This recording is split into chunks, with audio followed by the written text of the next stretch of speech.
As we enter a new year, it seems right to share the recording of the program The Fate of Depth Psychology in the New Millennium, held in 1998. It includes introductory remarks by June Singer and a lengthy discussion with panel and audience members. We hope this discussion will facilitate reflection as we enter 2018. From the original CD jacket. As we approach the year 2000, humanity finds itself, as it always will, wrestling with the eternal questions of the meaning of existence and their relationship to spirit and matter. Given the direction of contemporary brain research and science, the growing psychopharmacological approach to mental and emotional disorders, the emergence of managed care, and the economics of psychotherapy and psychoanalysis, we have to wonder what challenges depth psychology will face in the years ahead. This program takes up this critical question as 7 Jungian analysts share their individual visions of the fate that awaits depth psychology in the new millennium. The panel members each present a brief synopsis of his or her vision and then engage with the audience in a lively discussion of their ideas, reactions, and intuitions. Just to give you a little bit of background on how this program came into existence, some of you know, because I see faces that were here last night, that yesterday was June Singer's 80th birthday. And when we decided, didn't really have to decide, when we planned to honor her for that milestone, we decided also that we'd like to do a program in her honor and asked her to choose the topic. So this program is June's creation. And she suggested that we have some senior analysts on our panel and some of our newer analysts on the panel to give a mix of points of view. So that's what you have up here. I'm going to introduce them all together, one by one, just by name, because I don't want to be up here using up the precious time. So this is Bob Moretti, Sue Rosenthal. Dan Lindley is going to be in that chair, we hope. Lucy Klein, Lee Roloff, and Mary Loomis.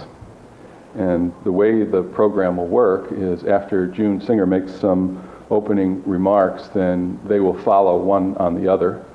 We've asked them to try to be close to a 10-minute limit, so that'll give us about an hour of hearing their different ideas about what the fate of depth psychology will be, and then we will take a break. And then we'll come back and we'll have questions and discussion and so on, and then that'll be followed by lunch.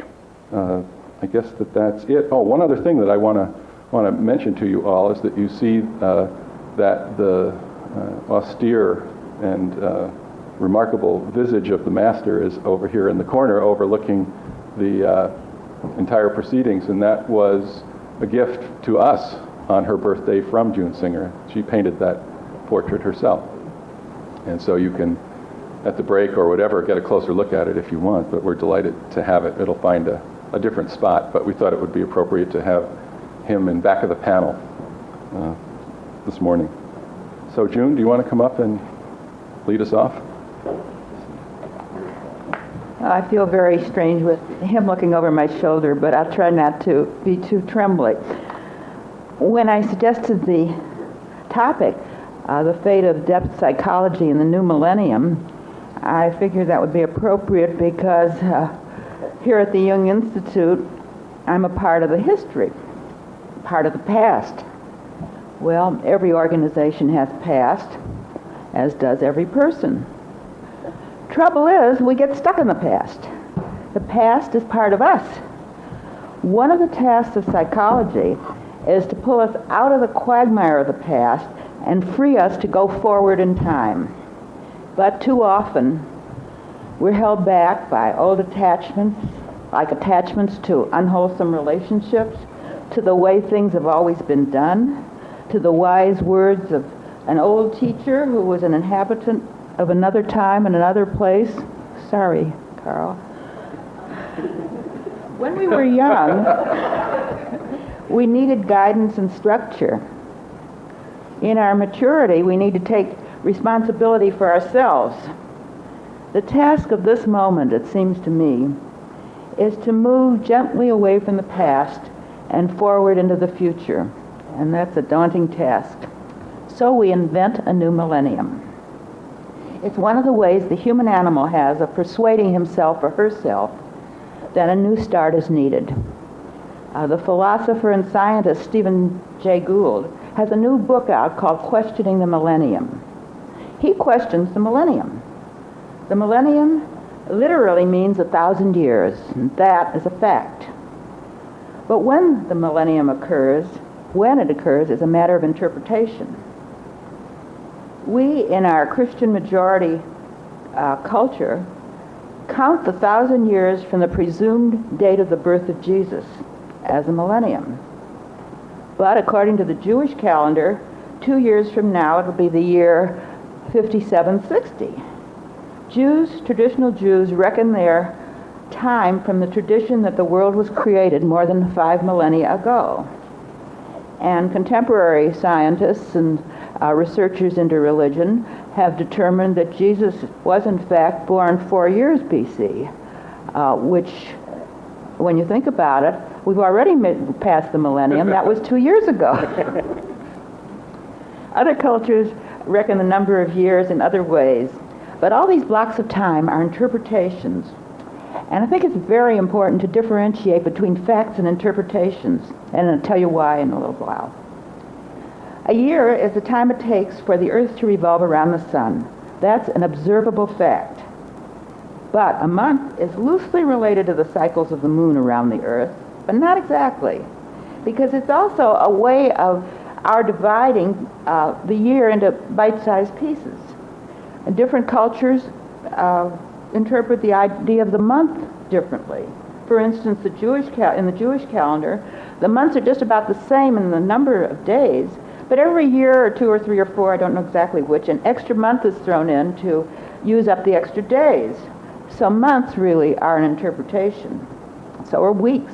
We settled on a 7-day week based on the old adage, the Bible tells me so. We interpret the 7 days in which God was said to have created the earth to mean that the year is divided into sevenths.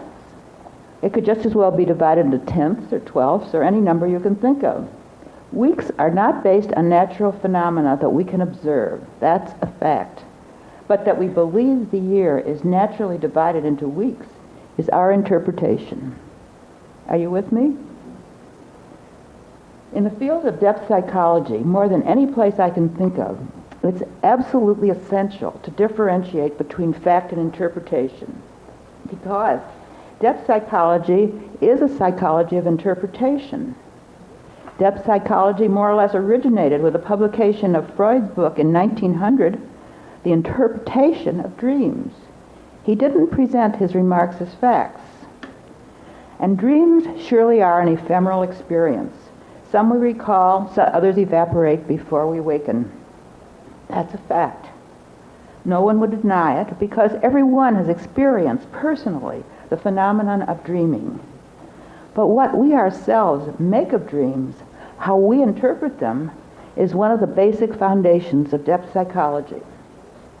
Now, at the Jung Institute in Zurich, I had to pass an examination before I could graduate on the interpretation of dreams. Even then, we had to jump through hoops. You can bet your boots that I had to interpret a dream as Carl Jung would have interpreted it. And I did. And then the analyst diploma came along, and then later on a paper stating that I had been awarded a PhD, and another paper entitling me to practice psychology independently, all made it possible for me to diverge from the classical Jungian method I had learned so carefully and laboriously, and to modify it on the basis of my own observations. As I grew in my analytic work, I relied less and less on interpretation and more on my observations.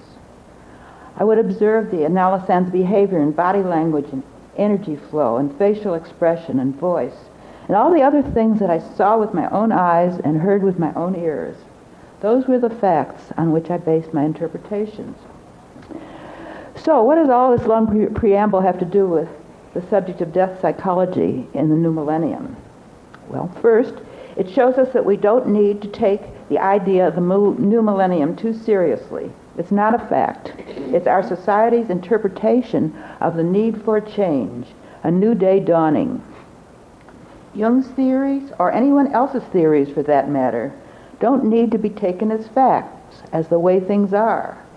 They are one person's interpretation of observed phenomena. When we meet with a new situation, especially if we are therapists, or with a new person, we must be very careful not to wrap that person or that situation in the cloak of anybody's theory and imagine then that we understand that person. We may know a great deal about people in general, but the person before us knows more about himself or herself than we can ever know, because we have not the personal experience of being that person. So it's our job to observe closely and to listen carefully rather than to judge. The intellect is a judge. The artist is a perceiver. We need both in the art and science of depth psychology. But unless we perceive first and discover what is there is no way we can make a valid judgment. Someone told me recently that she had heard a talk by a former Prime Minister of Israel, Shimon Peres, that old war hawk, talking about boundaries. And he said, the only way to be secure is to have your neighbor fulfilled. He's learned a lot over the years, perhaps from his battle scars, and he's become a figure of inner wisdom. Perez also said, you have to see what is in the future. This speaks for intuition. That's a way to gain information. The unconscious is perfectly capable of piecing together what consciousness perceives and making sense of it. So we need to trust our intuition. But we need also to check it with what we have observed. I have found in my life that trust builds trust. Suspicion breeds suspicion. Hate generates hate, and love cultivates love. The pessimist says things are in such a mess, there's nothing I can do about it. And he's right. The optimist says the world is full of opportunities that I can use to make things better. The optimist is absolutely right too. How we interpret what we see determines what we will do with it. So I think that depth psychology needs to throw away much of the outdated stuff from the past that clutters our vision.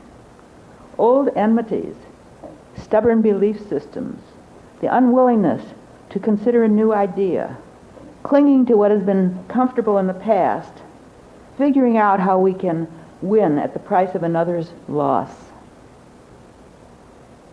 Meditators are right. Clear out the chatter and listen in silence. Find out what people, including yourself, really need. Not what they want, what they need. If the old ways or even the current ways are not moving people toward a more integrated and wholesome life, then what do they need to take a new path? Don't tell them, ask them. Elicit the information from them. Regard their experience with respect, as they are very real as experiences. They are facts. And if you interpret them in a way that may or may not be helpful, remember that yours is only one of an unlimited number of possible interpretations, so offer them with humility. Many new ways are open to all of us in the new millennium. So let's look at the facts and our various interpretations and our fantasies of what yet may be. I will turn the mic over now to our first speaker, Bob Moretti.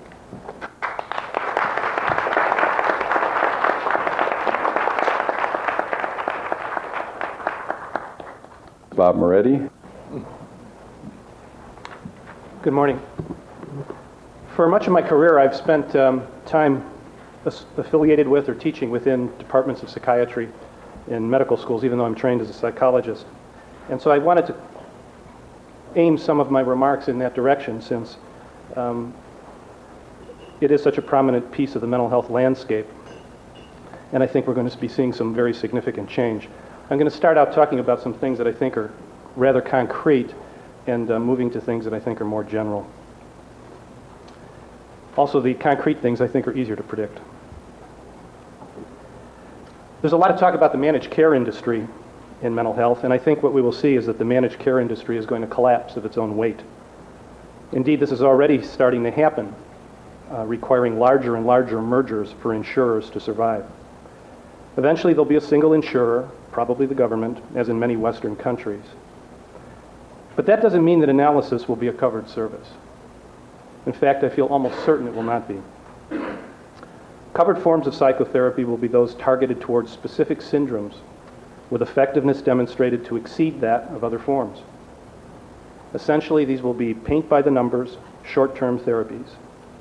Practitioners will be required to chart how each session was spent directly targeting the syndrome being treated. So I see an increasing split between structured forms of psychotherapy and what we know as depth psychology. Perhaps this is as it should be. When analysis came to the United States from Europe, it sold its soul to the devil in order to win acceptance. That is, analysis wedded itself to medicine in the United States, and so became medicalized with all that that implied. You know, the bastions of psychoanalysis in the United States have been the departments of psychiatry up until very recently in medical schools. This medicalization, most importantly, implied that analysis was about curing people rather than healing.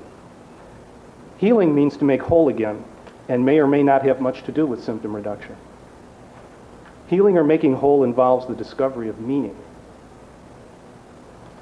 In the new millennium, analysis will be seen as separate from these more medicalized forms of psychotherapy. There will be no insurance support for it, not because it isn't an important endeavor, but because the government will not directly support the spiritual quests of its citizens. So the issue of funding analysis will remain problematic. But I don't think that the demand for this kind of work will be much reduced, except perhaps temporarily. As the public becomes aware of the limitations of the insurance-sanctioned treatments through their personal experience, I think they will seek out depth psychologists, as they have for so many decades, even before insurance coverage was available. I also think we will probably be seeing analysts moving into new forms of work. And I think some of those locations for the work will be in organizations and in groups. This is something that sounds kind of foreign in a way to most Jungians, because Jung was so suspicious of group work, fearing that the group would suppress the individuality of its members. And certainly that would be something we'd have to remain conscious of. But some Jungians are already moving out and doing organizational work, including analysts in our own society.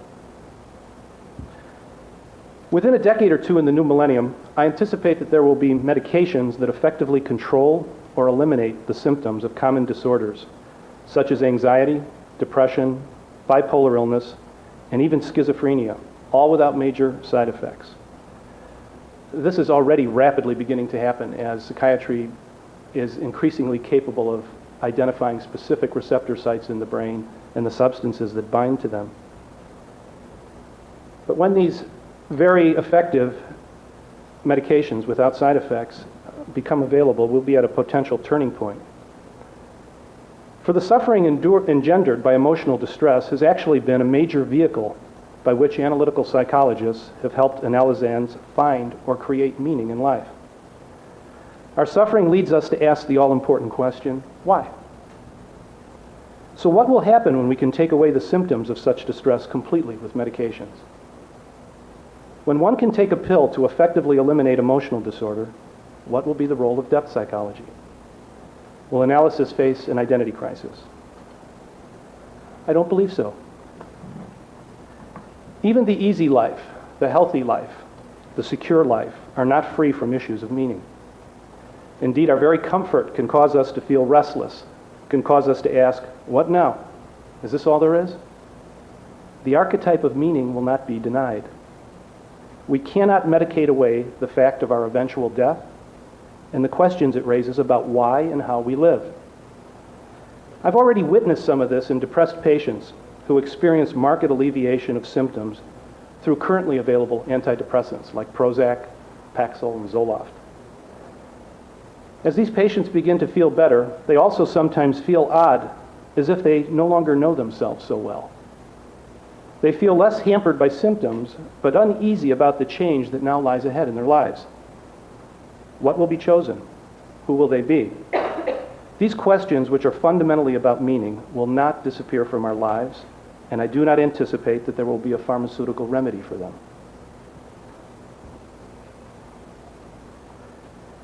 As analysis becomes freed from its unhappy marriage with medicalized forms of psychotherapy, the transpersonal aspects of our work will become more widely discussed and will be recognized as a central feature of what analysts do and are known for doing. After all, the concept of the transpersonal helps us to understand the most striking, mysterious experiences that we have as human beings. Things such as precognitive dreams, synchronicity, experiencing something in the present moment that's happening to somebody else far away, and numinous or holy experiences. Medicine and professional psychology have long been largely dismissive of the transpersonal, arguing that science does not find evidence to support such notions. How keenly ironic this is. For the science that helps us understand the transpersonal dimensions of existence is quantum physics, the most advanced and most revolutionary of the physical sciences. The paradox of supposedly modern scientists refusing to consider the implications of the most modern findings of physics is intriguing, to say the least. It seems that even scientists, such as those in medicine and in psychology, are quite reluctant to consider the implications of quantum physics with respect to everyday experience. But I anticipate that this will change in the new millennium, that quantum physics will become a more widely known, even common topic of discourse, at least in a general sense. And we will be ready to consider the implications, namely, that all phenomena are interconnected and indeed inseparable. We are not the totally separate identities that we imagine ourselves to be. This will echo what Jung said long ago when he posited a self that existed within each individual psyche, but that was not confined to it. Even now, not only those within analytical psychology, but physical scientists as well, have already begun to explore the idea that consciousness is not something local in the individual, but something that transcends the individual. Many people are unaware that the National Institutes of Health set up a section on alternative medicine a few years back. The individual appointed to head that branch was Dr. Larry Dawsey, a major proponent of the idea that consciousness is not local. So here we have a major governmental funding agency with a section headed by an individual who proposes that consciousness is not local. So we're not so far away from this as we might imagine. I expect this idea to become a prominent, widely discussed, actively investigated scientific hypothesis within the next 20 years. And while we've been interested in the boundaries of the soul for a long time, essentially we will finally be researching the boundaries of the soul with the methods of science as well. The importance of this endeavor can't be overstated. Our evolutionary past has left us saddled with the problem of the archetypal shadow. We are born with a powerful tendency to distinguish between ourselves and others, and to even project our own untamed animal qualities onto others as a justification for eliminating them and giving us access to limited resources. At its core, the whole of human conflict with other humans traces back to the boundaries we erect between ourselves and others. If humanity is to endure, we will need to come to grips directly with this problem. The charting of the transpersonal nature of our existence in the next millennium can serve as a powerful counterbalance to the archetypal shadow by teaching us that our boundaries are not as we believe them to be. Thank you.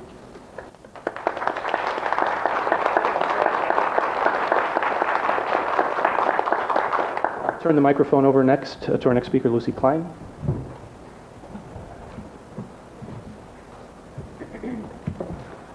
I had to laugh when I look at the order in which Peter had us speak. And I thought, isn't that great? He's really knows what I'm going to talk about, the union of opposites, because he's got listed a thinking type, a feeling type, a thinking type, a feeling type, as you go down. So Bob was a thinker and I'm the feeler. So we'll, in dominance, we should say. Of course, we all have all of them. But in my fantasy, The fate of depth psychology. The opposites in the psyche are coming closer together in consciousness as the soul continues to evolve. As the opposites become closer, they may unite on some level for a moment, resulting in a new birth, maybe even a new universe. As we go ever deeper into psyche, perhaps we will discover more and more universes, as we are discovering these today in the outer world or in the physical world. Perhaps we will grow towards a harmony of the spheres as the shadow feeds us more knowledge of ourselves. At least we will grow more tolerant of each other as the shadow reveals the other side of each of us. Some people may see the need for depth psychology in an analytical setting to diminish or even to disappear in the new millennium. But I believe that as long as there is an I, we will always require a thou. Dialogue will continue to be essential. Perhaps communication will be different, even beyond verbal expression. There have been incidents of a closer coming together in events reported in the newspapers. While I was growing up in a small town in the South, there was always a big upheaval whenever a Methodist married a Presbyterian. For each believed that their doctrine was the only way to salvation. The distance between Presbyterians and Methodists was not nearly as great as the distance in the other world besides Tupelo, Mississippi, as the distance there between Catholics and Lutherans in other parts of the world. Yet recently we've had newspaper articles like the one in the New York Times on June 26, 1998, in which the heading states, "Vatican settles a historic issue with Lutherans after a 500-year split." It concerns the issue of salvation through grace or justification. On September the 11th in the Chicago Tribune, there's a report entitled, "The Wall Between Science and Faith Will Crumble." On October the 16th in the Chicago Tribune, there's an article with a heading, "Pope argues that faith and reason must intertwine. Nature and spirit, the supreme opposites, will surely growing closer together, and if some people have suggested, may even be the same." In the New York Times on August 16th, in the book section, is a review of a book called Open-Minded, Working Out the Logic of the Soul. I've not yet the book, but in the review, Mark Edmondson answers the criticism that psychoanalysis does not cure. He suggests that we should use another name or another approach for the mentally ill.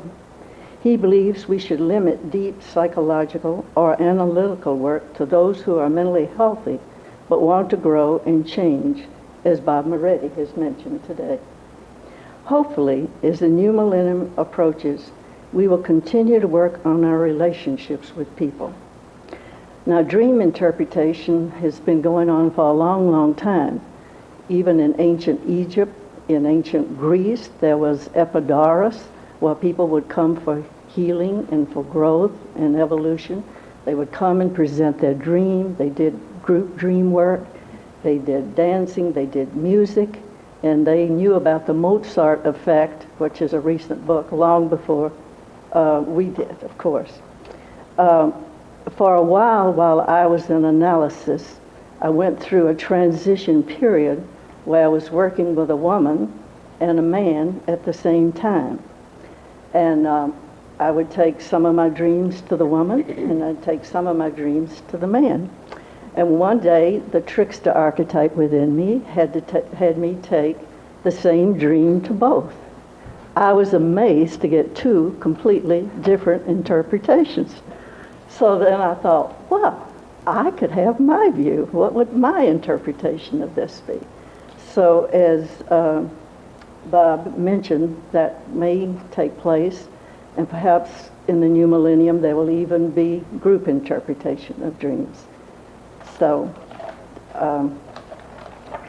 as I say, nature and spirit are the same. Thank you.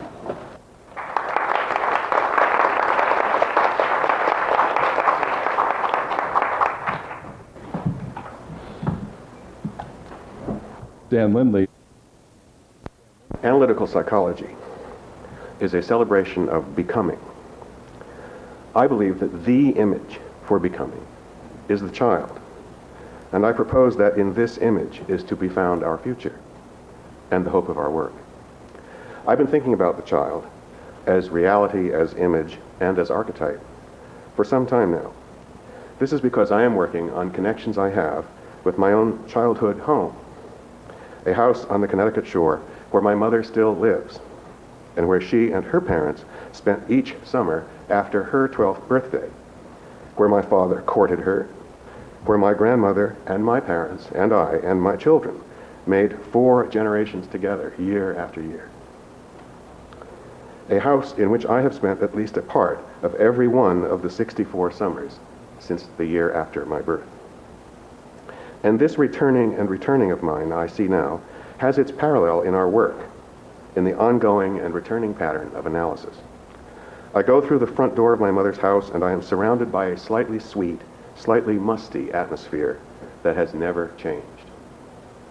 I walk into my analyst's office and sit down and begin to enter a timeless realm, sealed off from ordinariness, from the press of things and obligations. Or a person in my practice finds my office inhabited by her past, the same constant atmosphere, the same air laden with projection and memory and image. I walk into the summer house, and if the door to the terrace is open, I can feel the salt breeze from the sound, and I can hear small waves breaking and dissolving into foam among the tangles of seaweed and rocks that line the shore just below the house. In the space of analysis, the sea, the tides, the wind, the sun rising and setting are the rhythms underneath the work. We go out and we return, from dark to light to dark. A child such as I was, returning each summer to the same place, becomes lost in sameness. I made my own time as an only child will, because my parents had their own life, more fun and more rewarding for them than a small boy was. So I created a world for myself and then lived in it quite happily. What I was missing went into the dark, in the ways you all know so well. Time stopped, and the moment of the house stretched out. The past of school, of schedules was gone, and the future became unnecessary or irrelevant all summer long. As in analysis, a dream is constellated from a timeless place. It hangs timelessly in the air between two people. It may excite or frighten or seem crazily useless. It may open a deep space we fall into, a shock, the surprise of the utterly new. In the house, a storm, in fact a hurricane in 1938, shook the walls. Wind and rain stripped the leaves from the trees and plastered the south side of the house with them. A gigantic willow tree fell. Gales peeled shingles off the roof and water streamed into the attic and then from bedroom and living room ceilings. Waves and the high tide bent the terrace doors and seawater washed through the front hall. We could not hear ourselves over the voices in the wind. The storm passed. The repairs were made. The house, like Psyche itself, is both unchanging and vulnerable, safe and threatened, moving and unmoved. I, the child, in the timeless realm of summer, dropped into the timeless archetypal ground. But that same child, growing and exploring in this unvarying space, found himself caught up in the inexorable flow of time, represented by learning to swim, learning to ride a two-wheeler, learning to drive, to kiss. One summer, an aunt, sleeping peacefully, died. A few summers later, my grandfather, surrounded by medicines and IVs, died in another upstairs room. Years later, when my father, a lover of landscapes and gardens, lay dying in that same room, he could see, outside his window, a maple tree I'd just had planted for him. It flourishes now, shading the terrace. Oh, as I was young and easy under the apple boughs, time held me, green and dying, though I sang in my chains, like the sea. So in our work, we go in and out of time, and thus in every session, the child in us experiences both inexorable change and eternal presences. Each year I grew older, but each year the tide pools among the rocks filled and emptied. Each year the sun set into the sound beyond Griswold Island or Hatchet's Point, and each year, in the gathering darkness, the herring gulls and the black-crowned night herons squawked their nightly choruses from distant rocks and from a rookery on a nearby hill, shrieking in unison and then quieting mysteriously, only to start again. Each year, lying in the dark with the bedroom window open for the sea air, I listened and wondered. In our work, we descend into such dark, timeless realms, and we return to the mundane daylight. We provide a place where this is safe and indeed honored work. We provide the safety of return together with the threat and the reality of moving towards something as yet unknown to us and to the people with whom we work. We enter training to find these things out for ourselves with necessary help. Tennyson's Ulysses speaks to us. Something, ere the end, some work of noble note may yet be done. The lights begin to twinkle from the rocks. The long day wanes, the slow moon climbs. The deep moans round with many voices. Come, my friends, 'tis not too late to seek a newer world. It may be that the gulfs will wash us down. It may be we shall touch the happy isles and see the great Achilles whom we knew. Though much is taken, much abides, and though we are not now that strength which in the old days moved earth and heaven, that which we are, made weak by time and fate, but strong in will to strive, to seek, to find, and not to yield. And here's T.S. Eliot describing a world both inner and other, a world to be forever explored. The river is within us. The sea is all about us. The sea is the land's edge also, the granite into which it reaches, the beaches where it tosses its hints of earlier and other creation. Home is where one starts from. As we grow older, the world becomes stranger, the pattern more complicated of dead and living. Here and there does not matter. We must be still and still moving into another intensity for a further union, a deeper communion through the dark, cold, and the empty desolation. We shall not cease from exploration, and the end of all our exploring will be to arrive where we started and know the place for the first time. We know these things. This is what we honor in our work. We provide a space both safe and hazardous, known and unknown, all at once, a space charged with all the contradictions and opposites, but nevertheless humane and sympathetic, a space in which the gestures and images of the inner life are honored and sustained, the whole informed by an idea of order. It is the space we deserved as children, but seldom, if ever, had. Such a space has unmeasurable value. We provide it. This is why we have a future.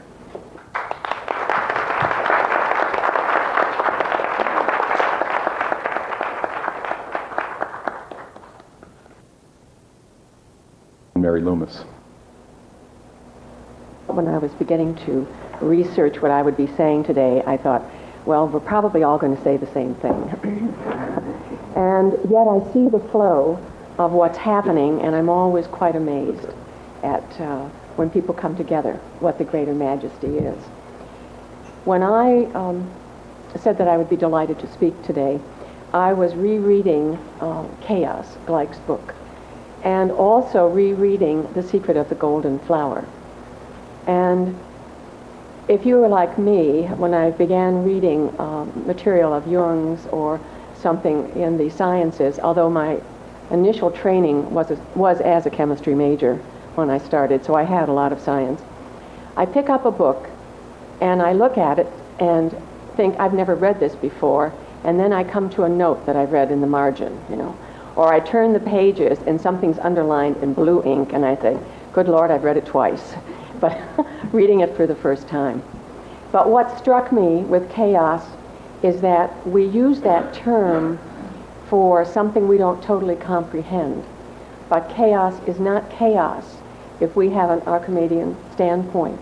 We can see this as an evolutionary process.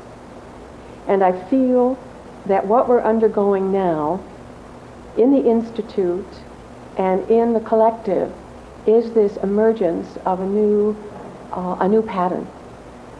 But chaos in the Native American tradition that I had studied for years, is called the creative energy of Great Spirit.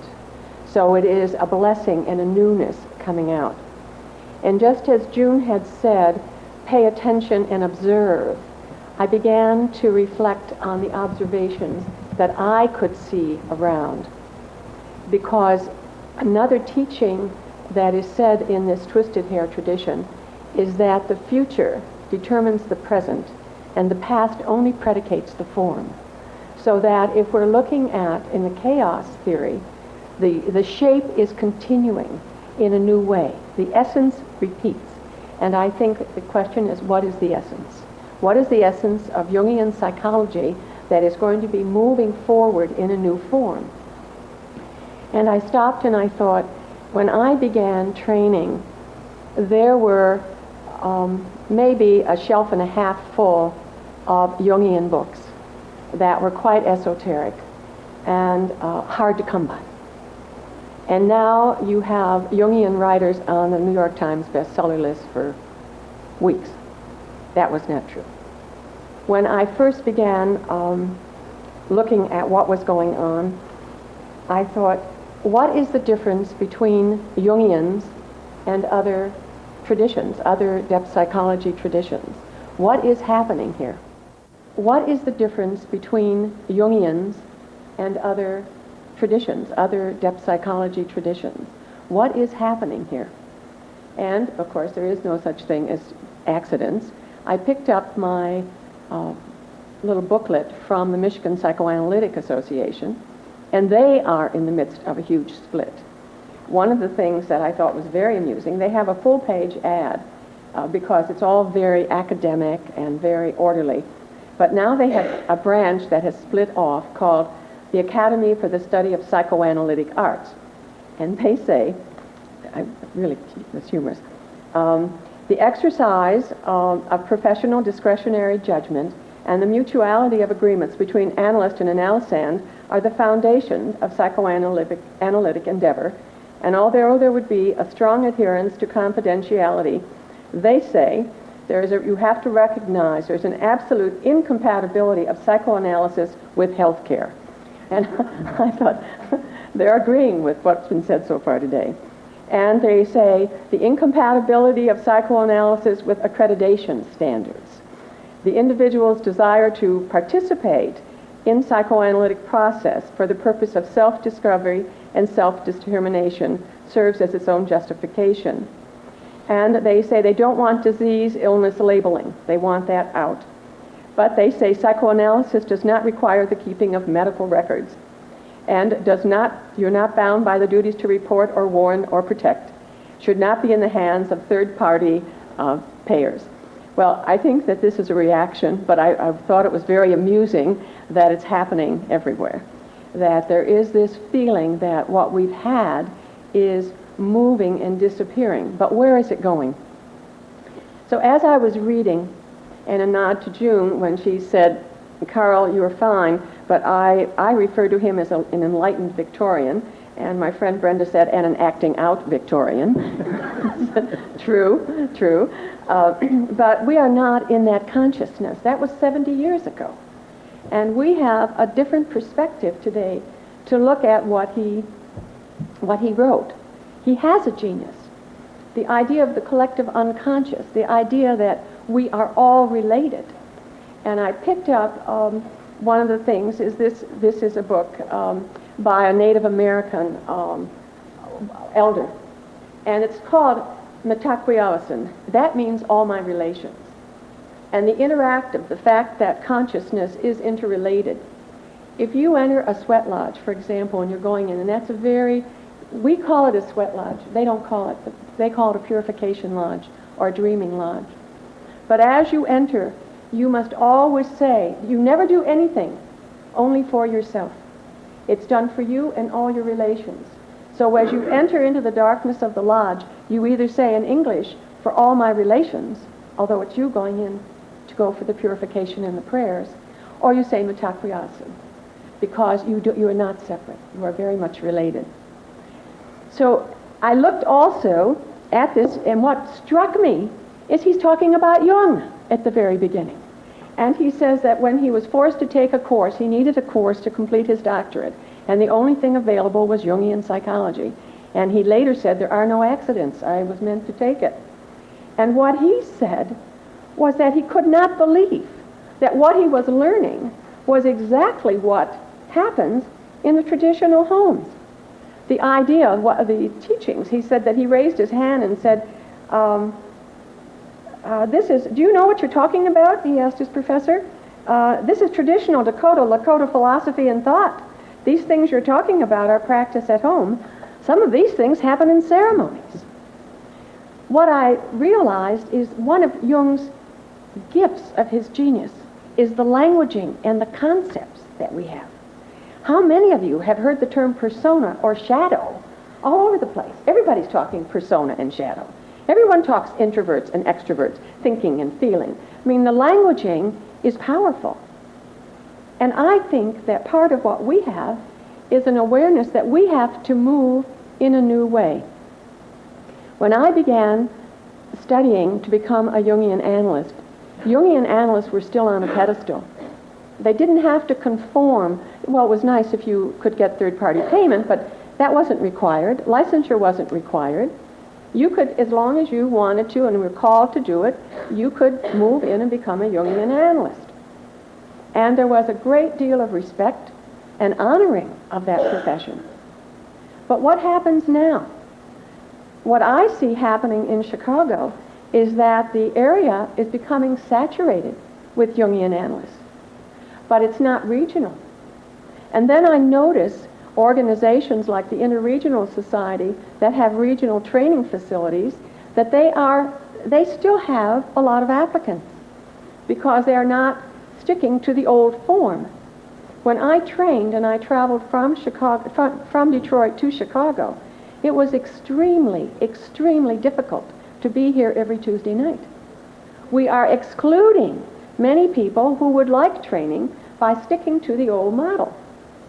What I find is that universities like Pacifica, the university out on the West Coast, that meets on a monthly basis and then 1 week during the year to establish more of a continuity in a residential program. Since they've been accredited, I happen to be working with someone who's in her 3rd year out there. She said that they are bursting at the seams with people wanting in, and they are highly qualified people. If you want highly qualified people to come into a training program, then you have to make it so that the training program doesn't require them to leave family or leave children or leave their profession. It's easier to do it on a weekend. I also see happening the increase in people who would be called Jungian psychotherapists. They're coming out now anyway. So why don't we involve and move forward in that regard? Then there are people who don't want to be Jungian psychotherapists, don't want to be Jungian analysts, but they have something, a massage therapist or a body worker, and they would like to take some courses. What are we offering for them? I think that when we are looking at what the future is holding, we have to say, how are we different? There's a very active, as I quoted from here, a psychoanalytic organization in Michigan. They offer all kinds of things. Where are we different? My sense is that we are different because we acknowledge the spirit. And I don't think we're here to become a substitute religion. But I think we are here because, as Jung talked about, that we carry the image in the self, that divine image, that divine spark. People are moving inward to reconnect on their own in the Gnostic way, to know themselves, that direct connection with the divine. I think that is our gift. I had a new client about, a year ago who came in to see me, and she said she had worked with a local psychologist and a local psychiatrist. The psychologist, a female, when she mentioned me, said, "Oh, well, Mary Loomis is a mystic." And then she mentioned it to the psychiatrist, and he said, "Mary Loomis is a guru." So I thought, well, okay, that's where we are. I've got my credentials, like June said, my piece of paper that says I'm entitled to do this. But I'm also aware that that is our gift. When I began my training, there was a lot of popular discussion that Jungian analysis would lead to anarchy, that you would have people breaking down the structures. And what has happened is that that's partially true, because as individuals have claimed the authority for themselves, they're no longer willing to have someone else tell them what to believe or what to do. But the paradox there that I find to be so true is that as I honor the integrity of someone else's soul, they're honoring their right to discover who they are, that there is in them engendered a respect for someone else's right to be who they are. So there is a great multiplicity. Many of you know, or maybe you don't know, that Canada, the name for Canada really is an Indian term meaning village. And the Canadians have never tried to be a melting pot to make everybody into one big chaotic stew. They've always preferred to look at themselves as a rainbow, that with whatever someone brings in, that it is an enrichment for all, and they're not trying to dampen down what the individual is. I think that where we are is that we are going forward and honoring the integrity of each person, because each person is a reflection of us. That we are not isolated, we are one family. And we have to move forward in that way, but we can't shed our responsibility. There's a collective evolutionary process. Wherever I talk to someone who's talking about their children or grandchildren, there is a general consensus that they're so much further ahead. I look at my children, and I have a 25-year-old grandson. I look at him, and their consciousness, I was nowhere near where they are. They're way ahead of where I was. There is a movement that we are a part of, but it's going to go on with or without us. But we have a part to play. And my hope is that we can become what my magical suit is today, that we are being called to be shamans. We're being called to move into that mystical realm more than ever. And when I was referenced a few minutes ago that I was reading The Secret of the Golden Flower, as I read that with my new eyes, because I've been studying Oriental medicine and Qigong for a year and a half, and I know it will be a process of, I've been told in meditation it's a 9-year process. And then I read Jung's interpretation. I said, he's wrong. He doesn't get it. He's talking about the inability of the European mind to embrace the Oriental ideas and philosophies. Well, what I'm embarked on now is what's called the path of the twisted hair. And the path of the twisted hair means that you honor your own path, but you also move into all the other paths, ones that speak to you with heart, and you learn from them. And individually, you stand accountable with your own body of knowledge. The twisted hairs would not cut their hair. They'd braid it, so that you become a unique personality. I think that's what's being called for, is for us not to try everyone in a Jungian mode, but to encourage the individuality of each person, and to recognize and respect that the integrity of each person's soul will lead that person where that person is supposed to be. And so those are my thoughts. I don't have a clear picture. I think I've had glimpses. I know what I don't want. I know that the collective is based of individual units, that it's drops of water that make a cup, and that as we're talking about the future, we're also talking about our future, or our inner child that has to grow, that as the new beginnings. And so we're all related. The way that I've been taught that is that there is one human family, and that there are red, black, white, and yellow, and rainbow people. And the teaching is that we are to have open heart-to-heart communication, and that is mitakuya. So for all my relations, thank you.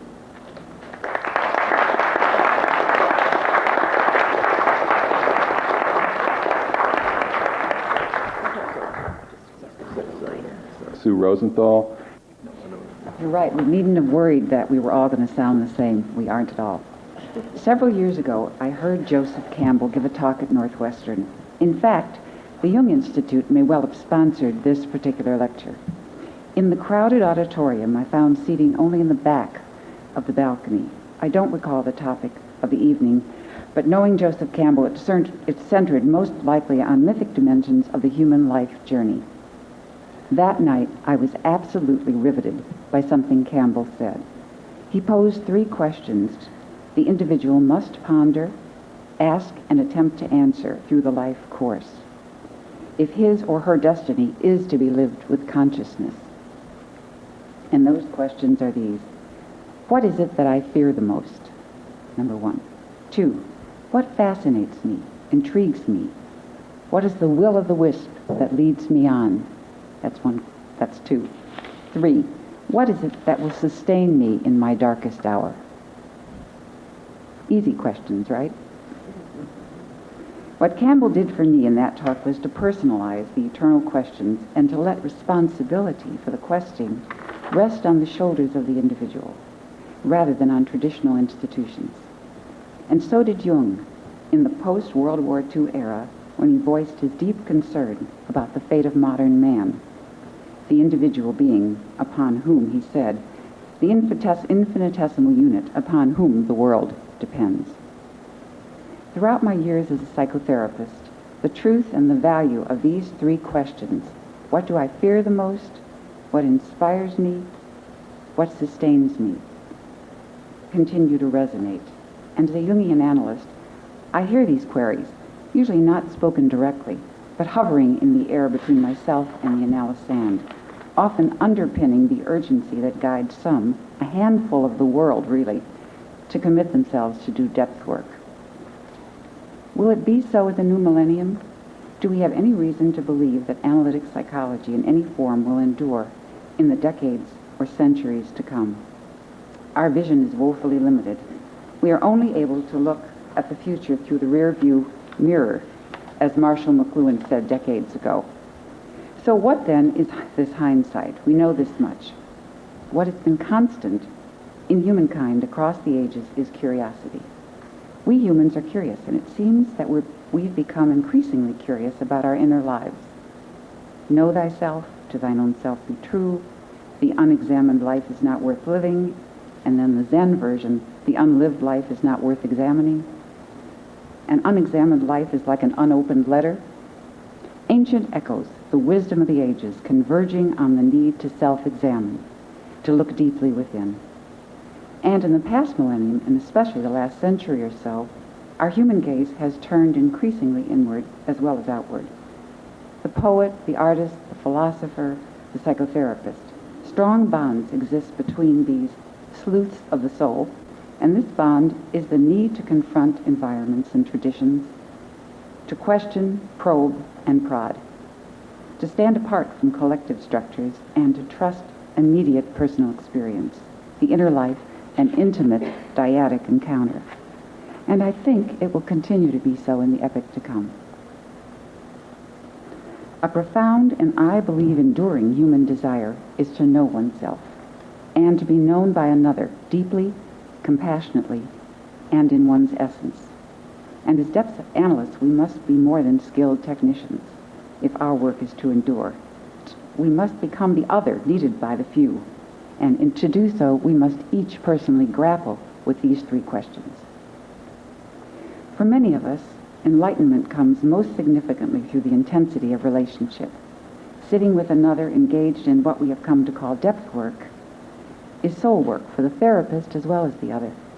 In another era, perhaps, analysts would have been pastors, seers, wise women or men, shamans. Individuals will continue to come to such individuals for spiritual renewal, emotional nourishment out of a longing to speak from the heart one to another, or for transformation, the desire to burst from the narrow cocoon life that one has been living and to emerge reborn in some altered form. This need, this yearning, will increase, not lessen, as the culture continues to grope and fragment. We will live longer, have more autonomy, more opportunities. The world of the future, I think, may not necessarily know of Jung.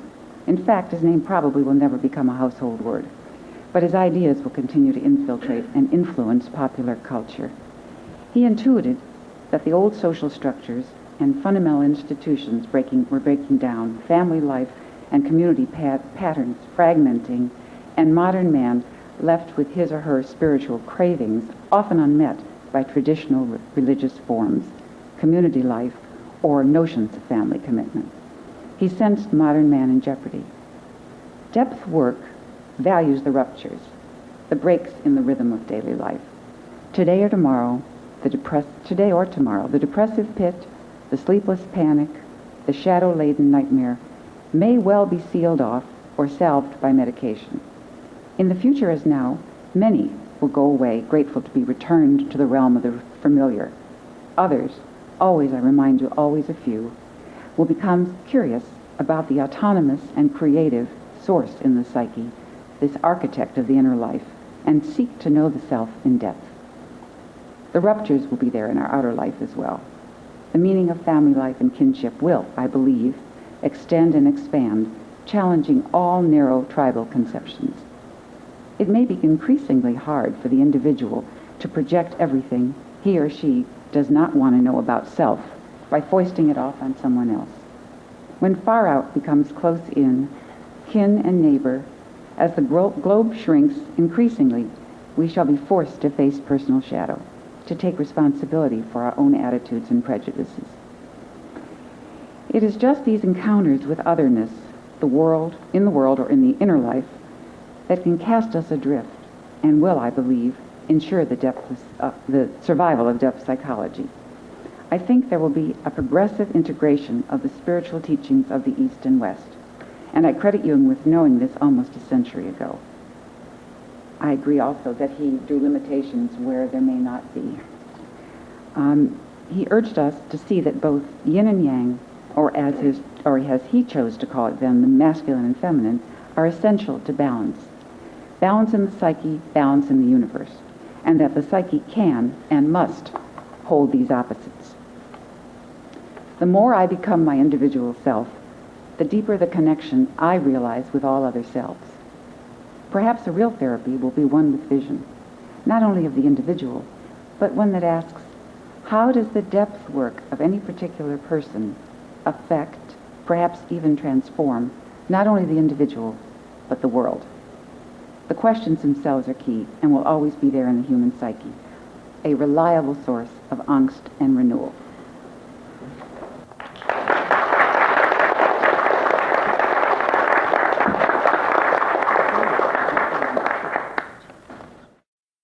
Lee Roloff. If you ever have a temptation to doubt the power of synchronicity, I suggest you abandon your doubt. June's opening comments are echoed in headlines in today's New York Times in the art section, in which there's a review of the Freud show at the Library of Congress, and the headline is Verbal versus Visual. And I thought I would just read these two comments from the article, that Freud was essentially an anti-visual person. He championed the talking cure rather than a looking cure. Freud had an intellectual defense against art and wanted to turn art into text. And then later, concerning the historic work of Charcot, as a visuel, a man who sees, who looks until he understands, as time went on, Freud distanced himself from Charcot's opticality. Once he began developing his own ideas, he concluded that seeing was shallow, while hearing went to the depths. I don't have more to say on that. But far more profound is Leonard Schleyn's new book, The Alphabet versus the Goddess, the conflict between word and image. And this book is an enormous gloss upon the remarks of June.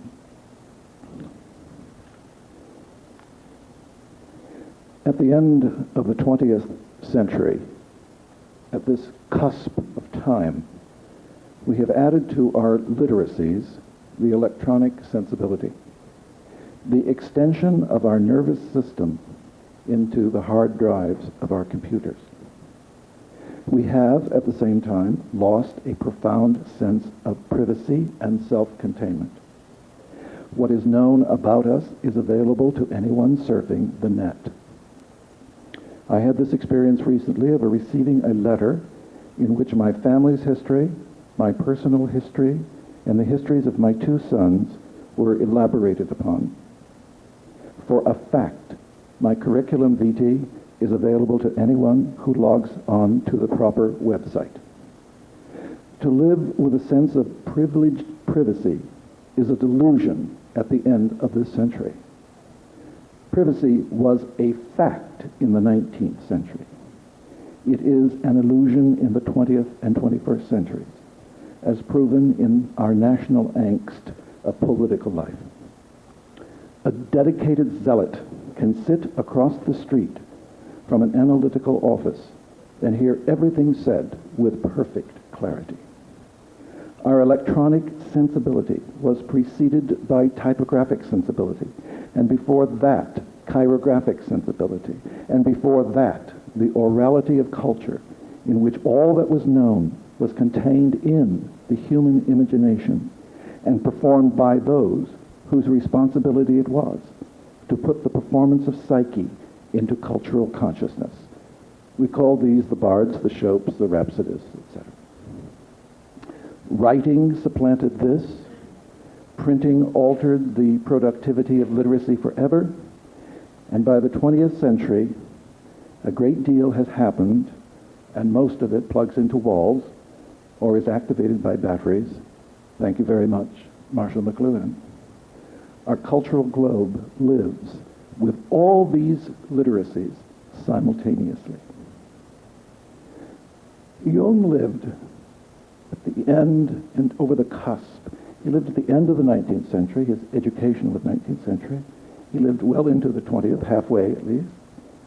But we must remember that the century of his nourishment and the century of his nurturing was the European sense of romanticism, the exploration of the romantics into the elaborate, intricate interiority of the self, a reaction against the Enlightenment of the 18th century. Putting Jung in that context, it's interesting to reflect that as a matter of fact, Jung never made it comfortably into the 20th century. He lived with his values in the past, and he was without question a student of the manuscript culture, the medievalist, the alchemist, one who looked to the past for guidance and understanding of the universality of the human condition. He was never really comfortable with 20th century literature, art, music. For him, James Joyce and Pablo Picasso were not the inheritors of an enlightenment and the achievement of a refined ego. Their performances of the unconscious in culture was, to put it politely, an anathema to Jung. Great art was classical. Contemporaneous art was pathological. For example, he never understood the phenomenon of cubism, the visual representation of multiple perspectives simultaneously, which is exactly the experience of dream consciousness in every person.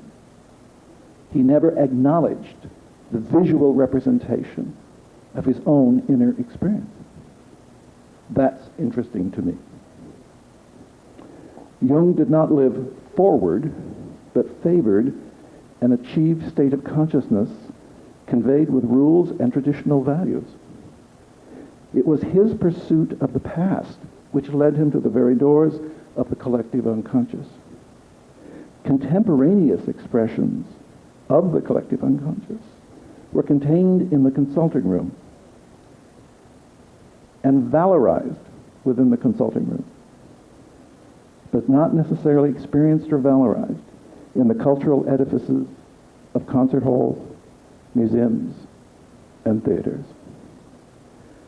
To consider what the future of psychoanalysis might conceivably be in the 21st century, we must be remembered of Søren Kierkegaard's observation, or as they say in Denmark, Søren Kierkegaard, of Søren Kierkegaard's observation that life can only be understood backwards, but must be lived forwards. Now, thinking of that and calling your attention to the immediate past, I would like you to activate your right brain, and I'm going to ask you a question that Leonard Shlain asks in The Alphabet versus the Goddess.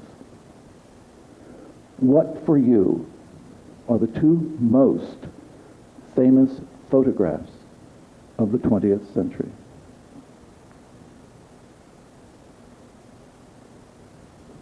Now you're in right brain. You're scanning. That is the activity of right brain, to scan. It is the function of left brain to focus. These tensions between scanning and focusing, perhaps we can discuss a bit more later. Leonard Schlehn's answer to this question, one of the two most famous photographs of the 20th century, are pictures that changed the way we experience ourselves and see ourselves forever. The first is the picture of the mushroom cloud over Hiroshima and the introduction of an incredible, awesome power of human destruction.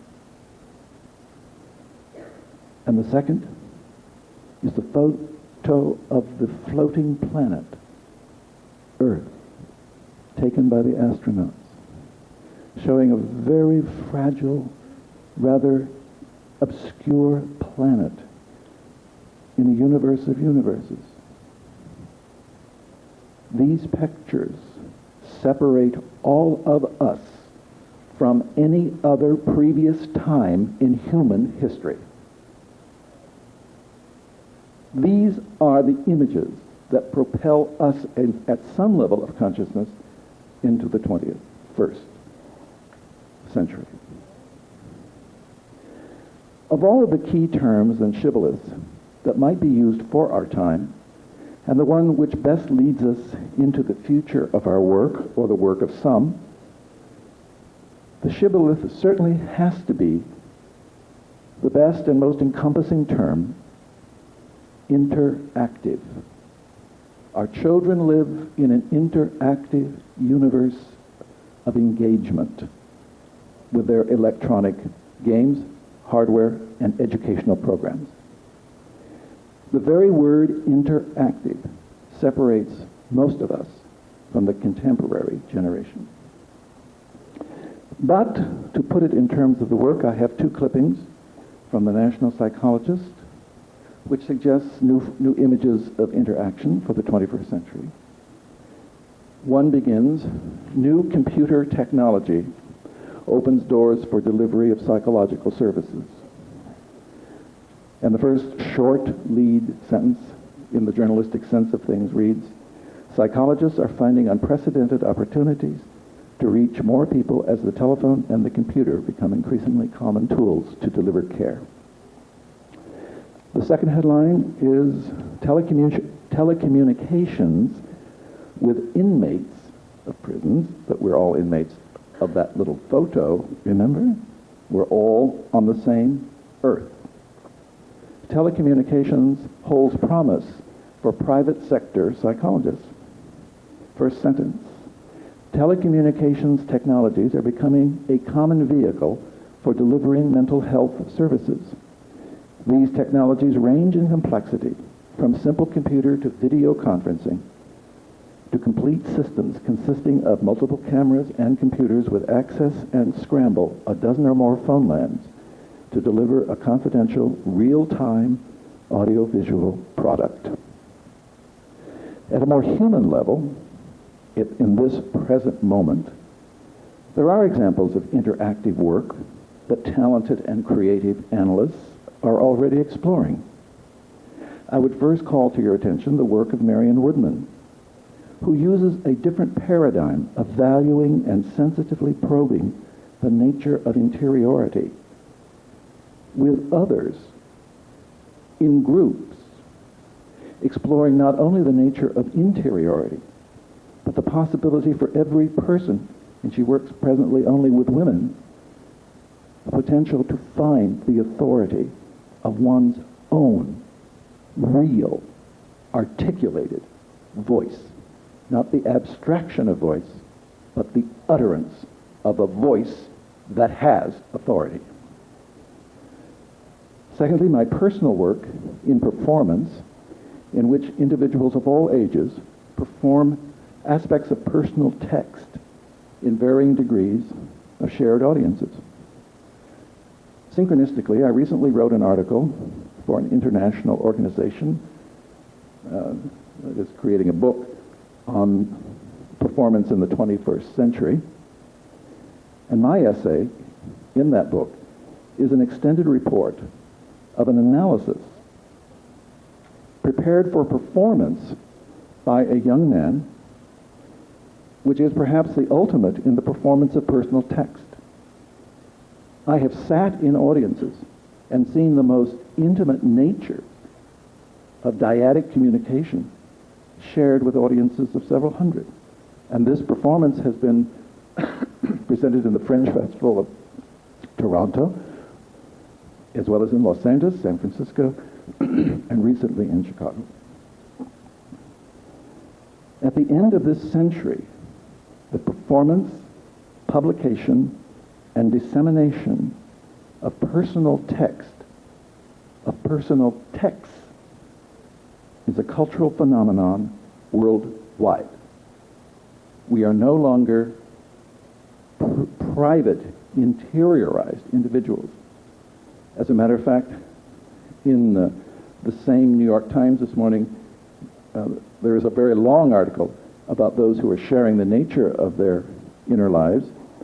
And one remarkable volume, which I can painfully recommend, is a volume called The Kiss, which is a woman's report of her long incestuous relationship with her father.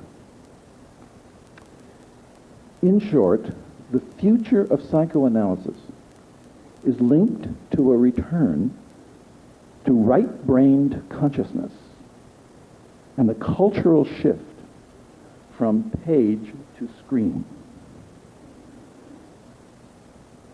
From linear left-brain dominance to a subtler dance with right-brained numinosities.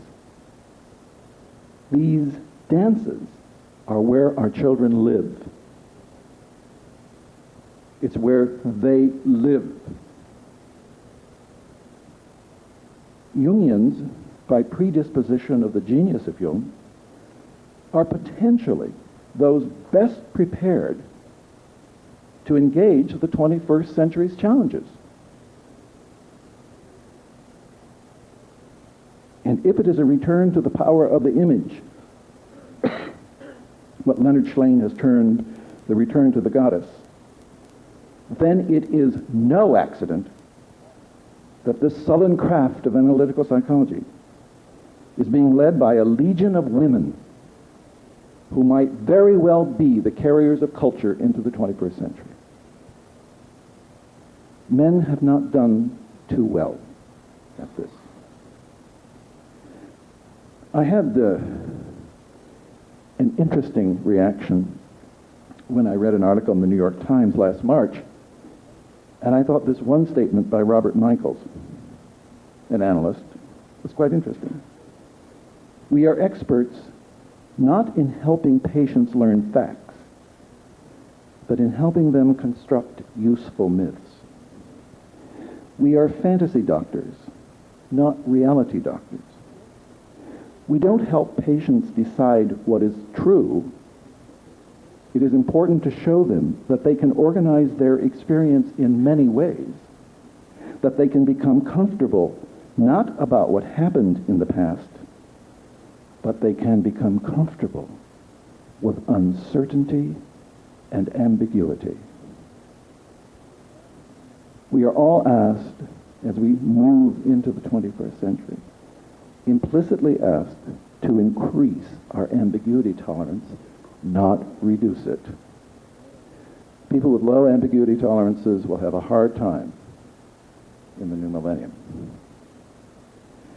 I recently read Peter Gay's remarkable book, The Naked Heart, The Bourgeois Experience from Victoria to Freud.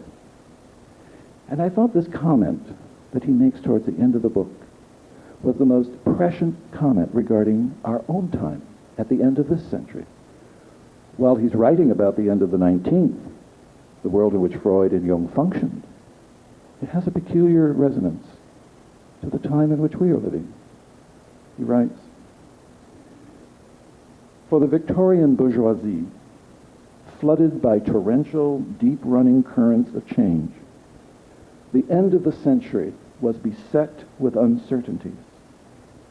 They had at their disposal to drastically divergent attitudes toward their inner life. Defensive discretion or bold exploration. Often enough, something of both. The appeal of the conservative mental style, the urge to keep things as they are, is profoundly embedded in human nature. It sustains the comfortable feeling that one may trust the directional signs culture has put up, that the trajectory of one's past virtually promises that the future will hold few surprises about one's place in the world or one's essential loyalties. But the 19th century, committed to innovation, offered challenges at once exhilarating and unsettling to established habits.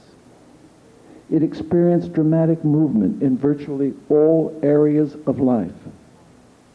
The Victorians were compelled to cope with dazzling achievements in technology, to say nothing of the modernization of politics and fierce debates over the claims of nationalism. Rationality never registered more spectacular accomplishments, and yet irrationality in many guises flourished as it had not for many decades. In 1904, in a single issue of the highbrow German periodical Hochland, one writer cataloged the triumphs of technology, while another agonized over the revival of regressive mysticism. It's another version of right brain, left brain. The modern doctrine of individualism was a road to personal freedom and psychological isolation alike. The almost hysterical insistence of 19th century bourgeoisie on the sacredness of the family was a symptom masquerading as an ideal. It attests to the sense of cherished presuppositions in danger. That was written about the end of the 19th century.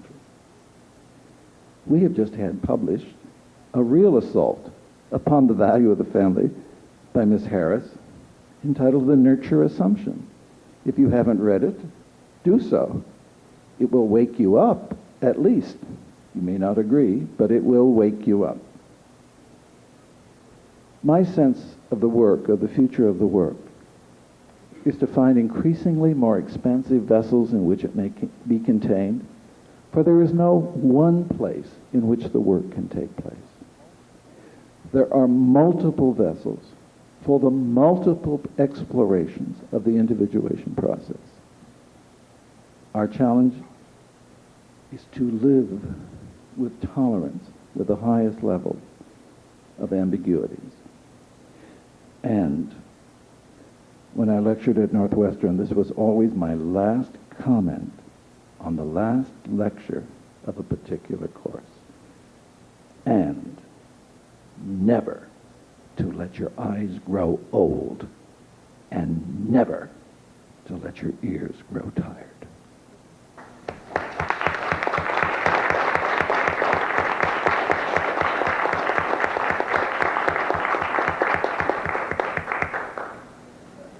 So this is the opportunity for you to join the dialogue. If you have a comment, a question, observation, whatever, this is the time. So the mic is right here, and you're welcome to join in anytime. Well, I would like to begin by pointing out how important Dan Lindley's comments were, because currently in Chicago at the Steppenwolf Theater, in a play by Charles Mee entitled The Berlin Circle, the child is in the center of the circle. And the significance of that cannot go unnoticed, particularly in light of Dan's comments. Very stimulating time. But what you just said about the play, and I've seen the play, reminded me too of an important image in the play, and that is everyone fighting over the child. And I think that can happen too. There are several themes that I have heard throughout all of your talks. And one is valuing or having a sense of tolerance, of ambiguity or difference, and individuality versus group, and how to tolerate both. These opposites, union of opposites, science and faith, faith and reason, saying that these things must intertwine, and then someone talking about the path of the twisted hair, the braid. I was introduced to Jung shortly after beginning law school, and was very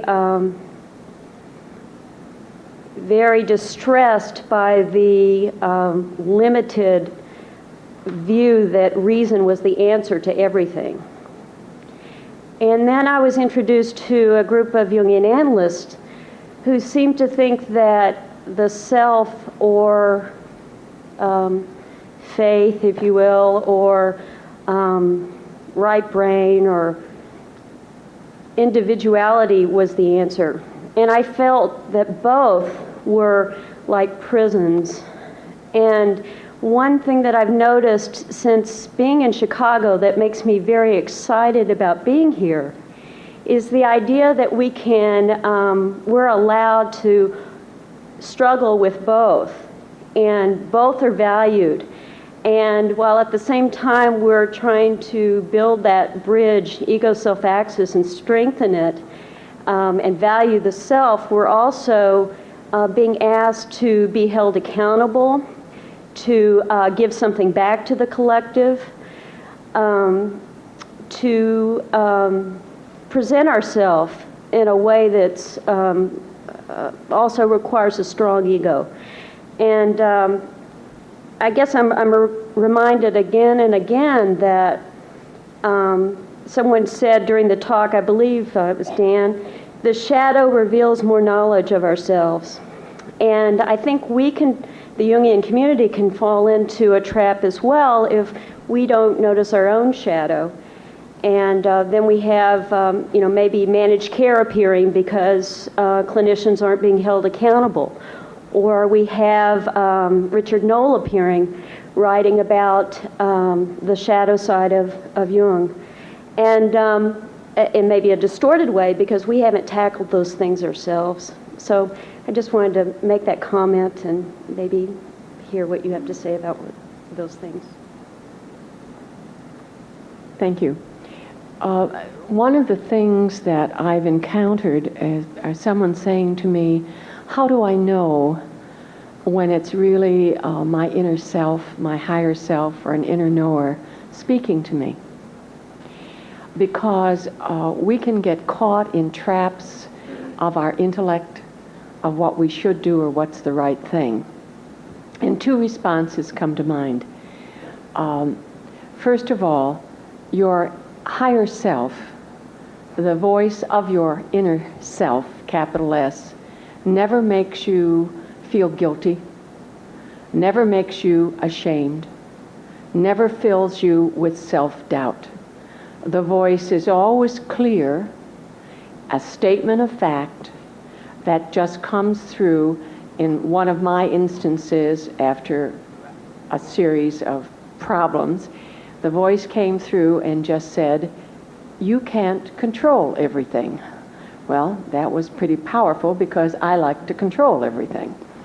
The other is, in the Native American way of looking at the human personality, they talk about a body-brain and they talk about the mind-brain. They're not looking at a mind-brain distinction. So we're talking about your brain and your body-brain. Now, we would often use the body-brain as instinct.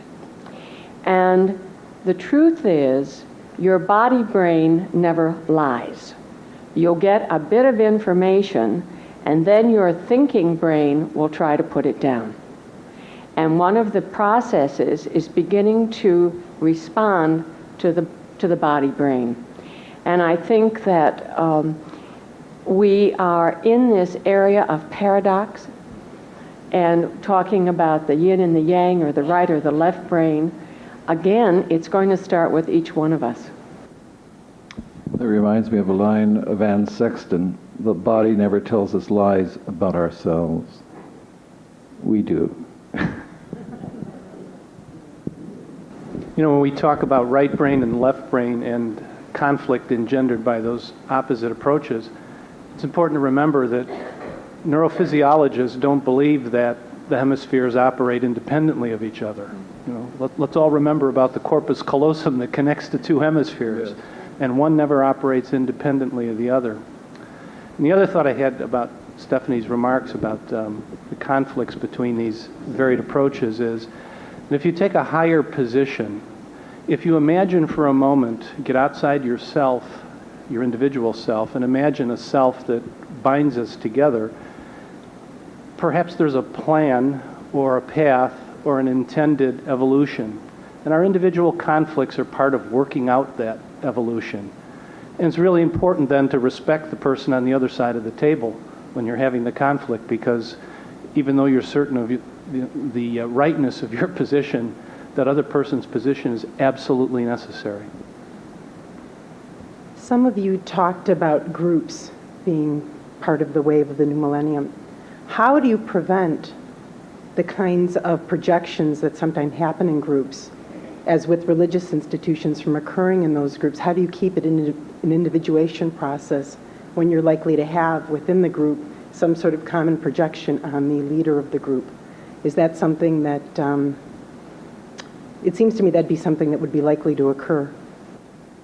I thought I was done with all those projections, but something happened to me recently. One of the people I worked with said,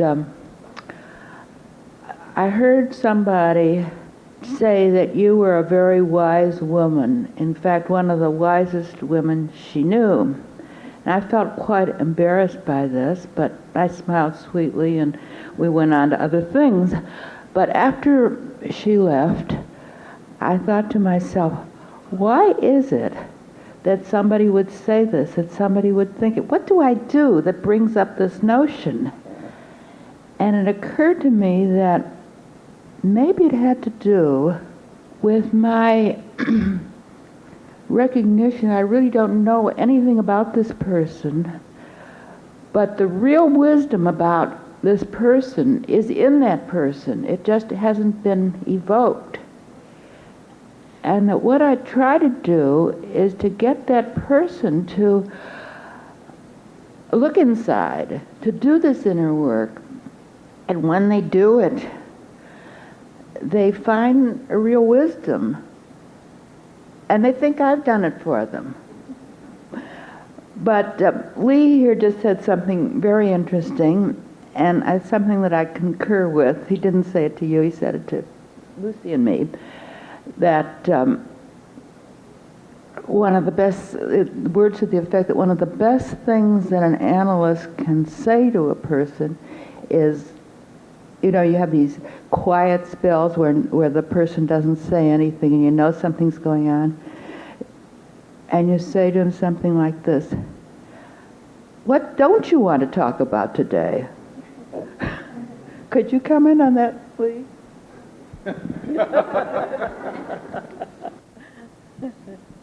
June, I don't want to talk about that. Which happens to be the title of a remarkable book on male depression. I don't want to talk about it. And I recommend that. The author is Terence Real, R-E-A-L, Terence Real. I don't want to talk about it. Studies in male depression. It's had a tremendous impact. Men don't want to talk about their depressions. They want to talk about reconstituting the ego for greater triumphs in the world. To enter a depression is to put it in the words of Conrad Aiken, you go to the verge. And in this poem, there's another voice that says, well, what did you see? And finally, the reply in this long poem is, I saw myself, and thus I saw God. The answer, no question asked. The power of resistance is simply enormous, and how to enter and without threatening the reason for the resistance, but to ask what is it we aren't talking about, is perhaps what we should be asking here about the 21st century too. One of the things that occurred to me while we were up here talking about how the opposites exist and how they really are together, but we just see them differently. In one way, Lee, that the things that we have not talked about is the sexual revolution or the sexual acceptance of each of us. I just saw the play Gross Indecency, which is about Oscar Wilde and his trials. And I think in the new millennium, we've certainly moved way far away from where we were in 1920 about the gay issue and about the humanness and the masculine and feminine of all of us. And the other thing is how we're all becoming one race, that there are more and more unions of races and different faiths, and how that will change the new millennium. I'm still back with the question that came from the floor about how do you stop projection, or what will happen in group setting. Well, if you think about it, a dyad is a group of two. Projections happen in any relationship. I think the task will become as we become hopefully more aware, to bring them out, to realize that in a group what you have is multiple projection screens, really. And the task is to get to see them and to get through one's projections to seeing and feeling the real person behind them. Yeah, I think that it's a very important question that you asked, because it's the very question that was at the foundation of why Jung was not very enthusiastic about group work. And the way I think about it is that the consciousness in the room is unlikely to be any higher than the consciousness of the most conscious person. So the importance of who the group leader is and what that individual's consciousness is like and how it's evolved is absolutely crucial.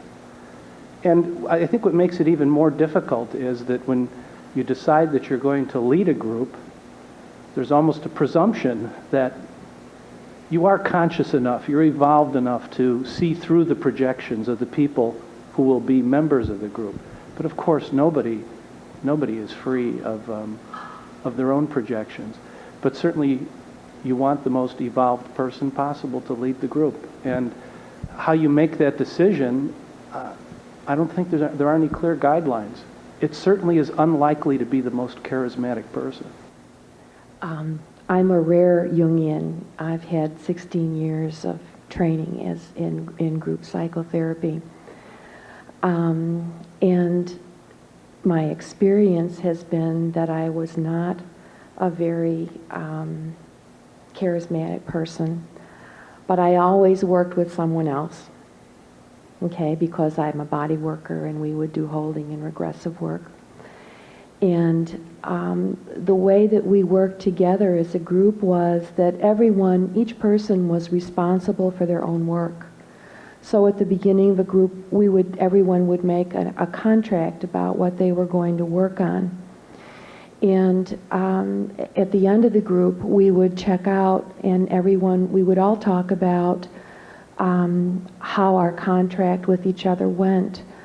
And my experience was that group members were often wiser than I was at calling me on my mistakes and my projections, and that in that setting we would be able to talk about those things and process them.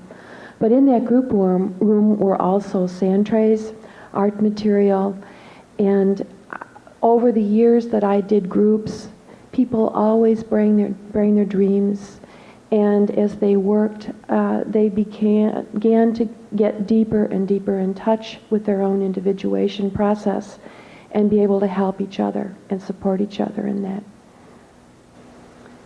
I'd like to mention something about groups also. I'm interested in Jungian work, but I have no training in it, whatever. I have a lot of admiration for all of you. But I was trained in just plain counseling with the ordinary student or friends, people. And the man who helped us the most was the man who said, we are all facilitators when we enter into a group. We each one have a responsibility to be open and listening and responding from the heart to one another. And so I really think that Jungian work could probably do well in a group setting with the right attitude and spirit. In line with the tendency of the panel to speak of transitions from earlier eras to a future one, I would like to ask at least the ones that I know might have background of interest in this area. I'm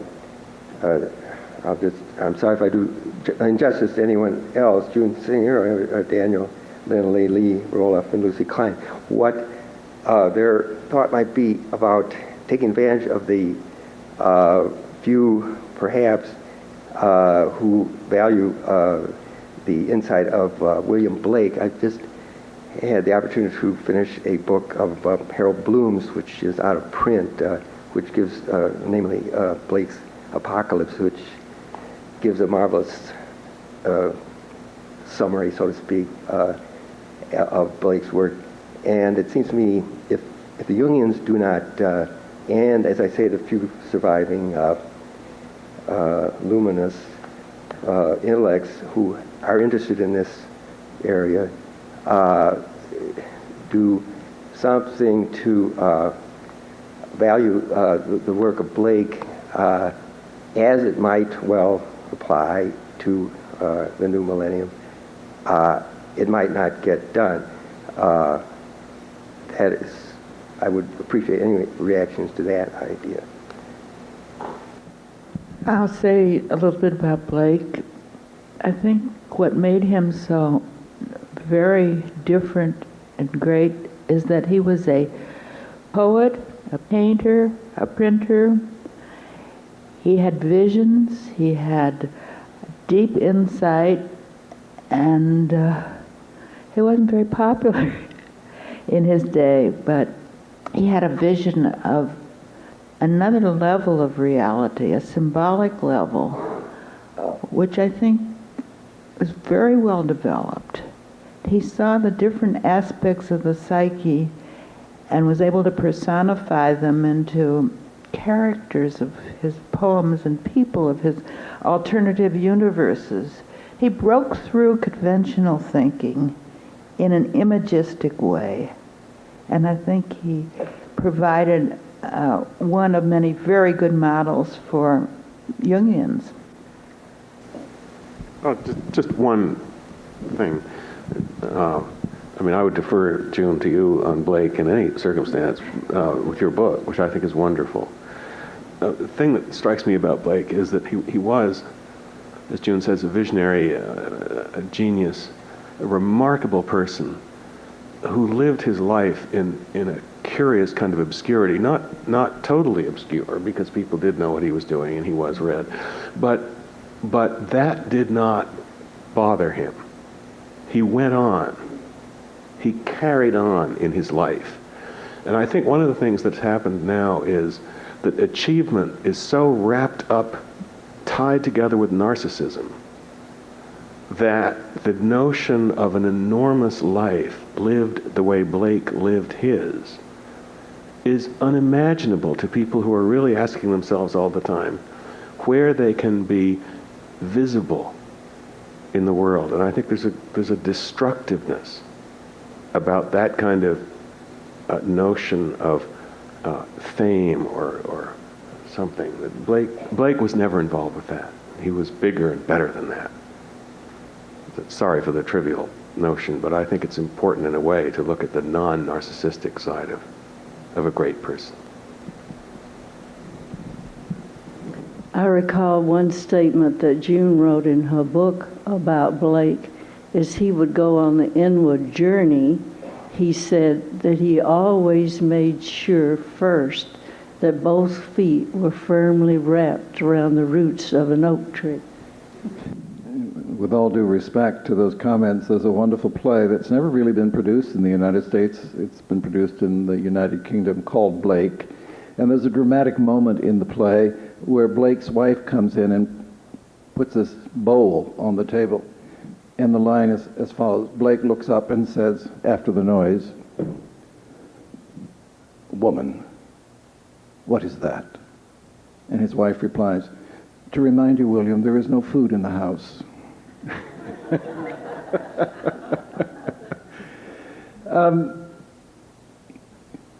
We have very few poetry majors in American colleges and universities. We have tens of thousands of radio, television, and film majors in art schools, universities across our country and in the world. As a matter of fact, in May, I'll be attending a conference on such things in Wales. What's interesting is that the same impetus that created a Blake creates a filmmaker today. The desire to be poetic, to be the maker and shaper of images, which is all poema means, that impulse is carried by the visual artists, whether they're video artists at the Museum of Contemporary Art, whether they are filmmakers in small independent film festivals, and thank God for Robert Redford and the Sundance Group that has funded remarkably the intelligence and sensibilities of young people in our culture. That energy to orchestrate images. Remember that a film can orchestrate past, present, future virtually simultaneously. As a matter of fact, there's a new film out in which a young brother-sister enter a television set and participate in the sitcom of the 50s, and in the process, they reveal the hypocrisy of those folks in the 50s. That's an imaginative leap of a filmmaker. The Truman Show is probably one of the great films of our time, because in the Truman Show, what is revealed to us is that maybe we're just living in a set. Maybe we're being manipulated by some director, brilliantly played by Ed Harris. And that when we finally bump up against the edge of reality, as Truman does, and realizes that he's been a victim of somebody else's desires to create something, that narcissistic issue that Dan was talking about, he walks up the steps out of the set, and he stands before an open door, and what's beyond the door is utter darkness. And the director pleads with him not to leave the set. And Truman goes and walks into the void. Pretty powerful stuff. Pretty powerful poetry. Well, this morning I've had the pleasure of listening to many very learned and well-reasoned comments about the future of the Jungian movement. And I must say that your goals and aspirations are most admirable. But there seems to be a very critical factor that was never even hinted at as being a matter of concern, and that is the ability of the Jungian movement to achieve any of these goals they like to talk about. Now, I'm very much concerned with this, and I'll try and tell you briefly why I am. I started to study Jung before his works had been collected by Bullinger. It tells you how far back it goes. As Princeton University Press started to come out with these books, I left a standing order with Crocs. Whenever a new one comes out, get it for me. And I collected them over a period of 10 to 15 years that it took them to print them all. I have read them all. I have recently reread them all. Since I joined this institute a few years ago, I have discovered that in the last 50 years or so, there have been hundreds of books published by certified Jungian analysts, supposedly expounding on and developing Jung's thoughts. So I figured, well, I should know a little bit about this, so I read a few dozen of these works by prominent professional Jungians. I've had to stop reading them. I can't take it anymore. I'm sorry. There are some things in there that describe clinical experience, which I find very good. But for the most part, when I compare this, what I call the secondary literature, to Jung, whose writings I still find fascinating, it's their triviality that comes across.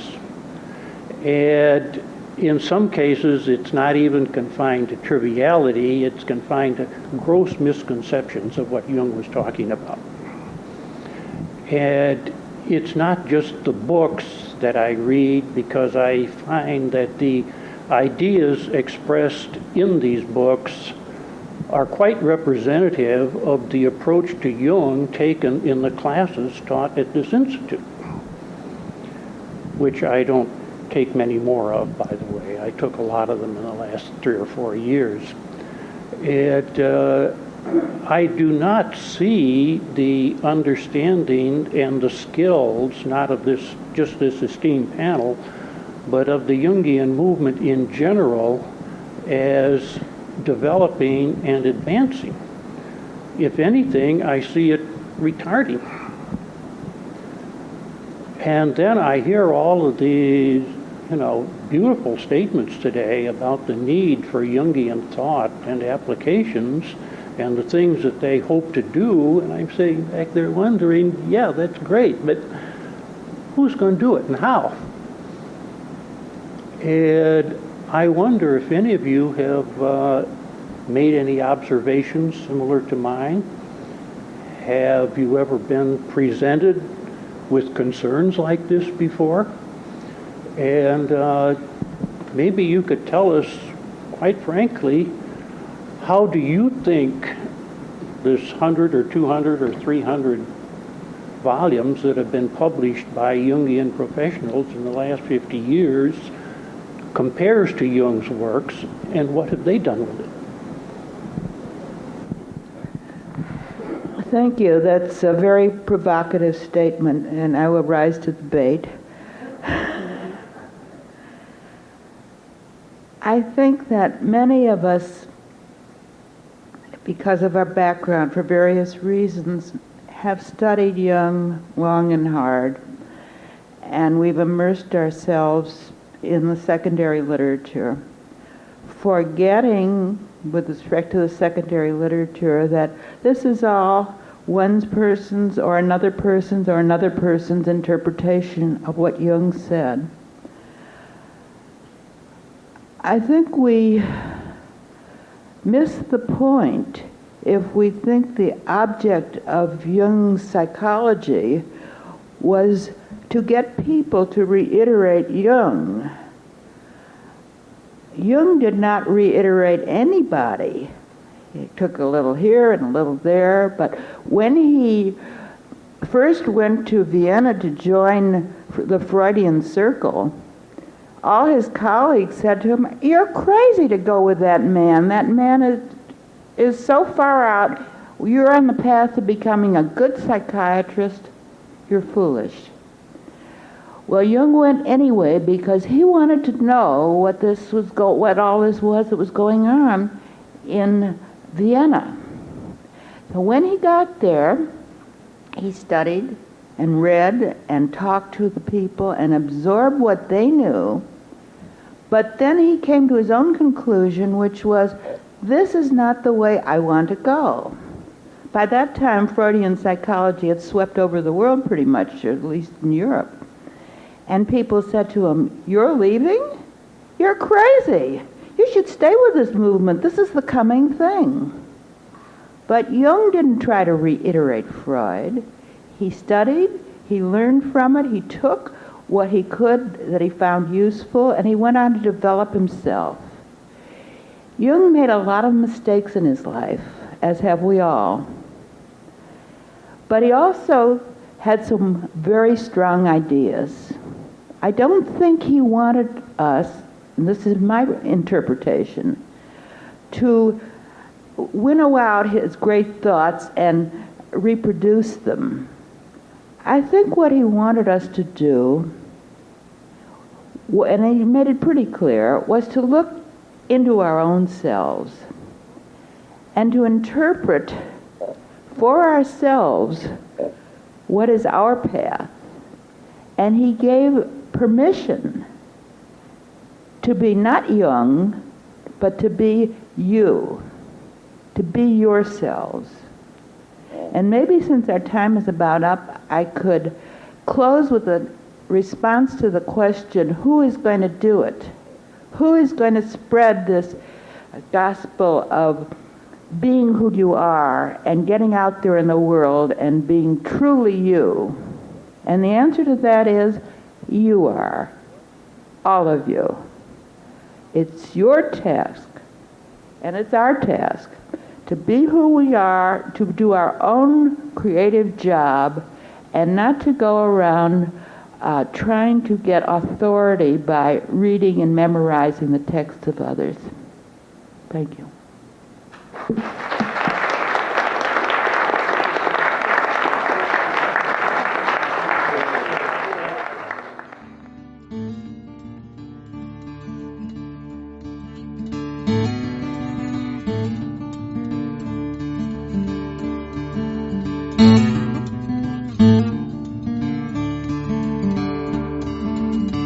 This podcast is distributed under a Creative Commons Attribution, Non-Commercial, No Derivatives license. Share it all you like as long as you maintain the attribution to the speaker, but please do not change it or sell it. If you like this episode, tell your friends about us or leave us a review on iTunes.